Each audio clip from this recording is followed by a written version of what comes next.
इस वीडियो में मैं आपसे दो फ्रेजेस का जिक्र करने जा रहा हूं और इन दोनों ही फ्रेजेस को हम इंटरचेंजेबली यूज करते हैं क्योंकि इन दोनों की मीनिंग बिल्कुल सेम है।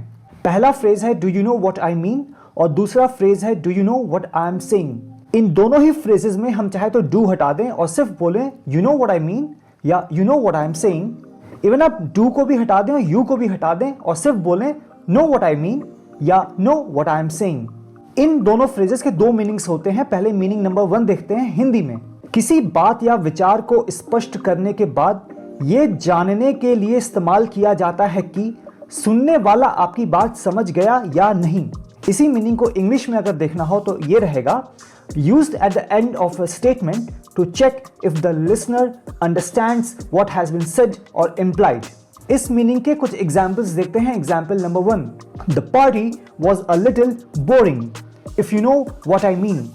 इस केस में आप देख पा रहे हैं कि you know what I mean के पहले इफ लगा हुआ है, इसलिए यहां पे क्वेश्चन मार्क नहीं है। तो आप इस फ्रेज को you know what I mean को इफ के साथ भी यूज कर सकते हैं। इसी का हिंदी ट्रांसलेशन होगा पार्टी थोड़ी बोरिंग थी अगर you know what I mean. Example number 2, she gives great advice you know what I mean. यहां पे जानने की कोशिश कर रहा है लिसनर से कि क्या जो मैं बोल रहा हूं वो तुम समझ पाए, इसलिए यहां पे क्वेश्चन मार्क लगा हुआ है। यहां पे आप do you know what I mean भी लिख सकते थे। इसका हिंदी ट्रांसलेशन होगा वो शानदार सलाह देती है you know what I mean, मतलब पूछ रहा है उससे। इसकी मीनिंग नंबर 2 पे आते हैं हिंदी में।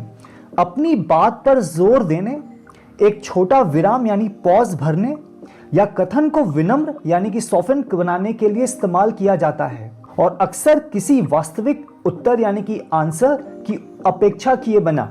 इसी को इंग्लिश में use to soften a statement, fill a pause और emphasise a point without necessarily expecting a real answer. इसके examples, example number 1, that film was seriously intense do you know what I mean. यहां पे ये question नहीं पूछ रहा है, इसलिए देखिए यहां पे कोई क्वेश्चन मार्क नहीं है।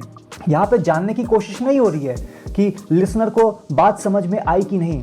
यहां सिर्फ या तो पॉज के लिए या तो अपनी बात को वजन देने के लिए या सेंटेंस को खत्म होने के समय उसको एक अच्छा सा एंड देने के लिए यूज किया जाता है। इसका हिंदी ट्रांसलेशन होगा वो फिल्म सचमुच बहुत गंभीर थी do you know what I mean. यहां पे क्वेश्चन नहीं है। Example 2, he looked sad if you know what I mean but he didn't say anything.